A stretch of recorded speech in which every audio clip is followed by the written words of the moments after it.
Back po sa inyo lahat, papakalala ko ang bumabasa mura at ang makakasama po natin ngayon ang aking tata, si Paolo Crisostemo. Papakalala ko naman po ang aking sarili.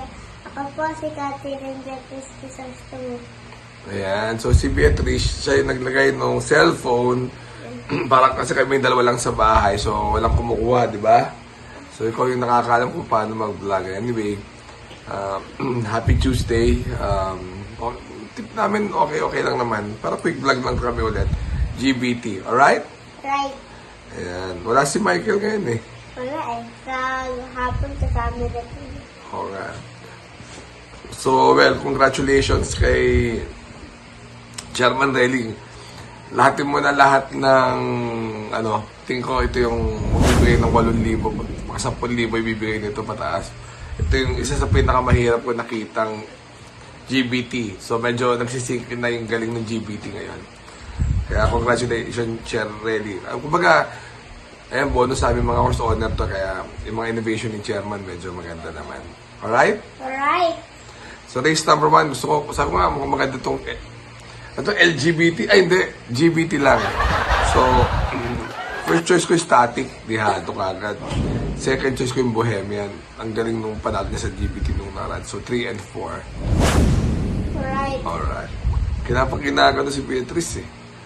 So, race number 2, first choice ko yung Captain Bob. Medyo consistent yan. At saka baka siya na nga rin ang kumuha ng unahan dyan eh. Yeah. Second choice ko yung Israel. Lalakas ng remate. Tsaka maganda yung mga tinatakbo niya. So, 1 and 4. Alright? Alright. Sa race number 3 naman, ang hirap to, 1, 2, and lahat ito may panalo, pero I'll go with Sky Magic. Second choice ko yung Sky Wolf. Dalawang Sky, 1 and 3. Alright. Alright. Napakahirap ng karera. Sa race number 4, parang yung Hell Guy ang galing ng panalo. So, yan. Balikatan sila ni Star of the Future. Star of the Future, kung hindi erratic, dyan ako, pero parang napaka-erratic. Tsaka hindi ko lang alam kung ano yung itsura ngayon. So, yung Don Damiano nga, natalo siya nung nakaraan. So, anong karapatan niya manalo ngayon? BJ Guerra, yun, medyo gamay siya ng konti kaysa kay Joel Ciego. Pero 4 and 2 ako dito.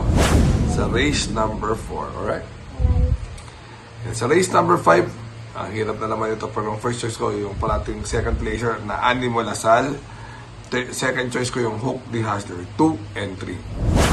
Ayan. Sa race number 6 naman, parang ito yung mga 1 for the day. Kung ang long shot of the day ko si Static, ito yung 1 for the day ko ulit. Hindi ko tatantanan to si Watch Bell. Ang second choice ko is Mighty Jazz, 2 and 6. Alright. Alright. Wala kaming energy ni Beatrice ngayon dahil sa pag-ulo ko eh. Race number 7, first choice ko, Advance Party dahil Di Bandera, Boji Henson. Second choice ko si Professor Jones. Maganda, itong mga last 4 runs yan, napakagaling na ni Professor Jones. Hindi kayo pwede mawalan. 1-4. Actually, kung matatalo ko din 1-4 and 6. Sa likod naman, 2-6 and 3 kanina. Sa race number 6. Ngayon naman, 1-4 and 6. Alright. Remember, to be good because God is good all the time. Ang pangako namin, pag naka 11,000 kami, mag-interview kami ulit. Mas medyo gagalingan na namin ulit. Don't forget to mag-like kayo para nalaman ko na nandiyan kayo. Kung may comment, much better. Bye-bye. So, see you soon guys. Bye-bye. Bye.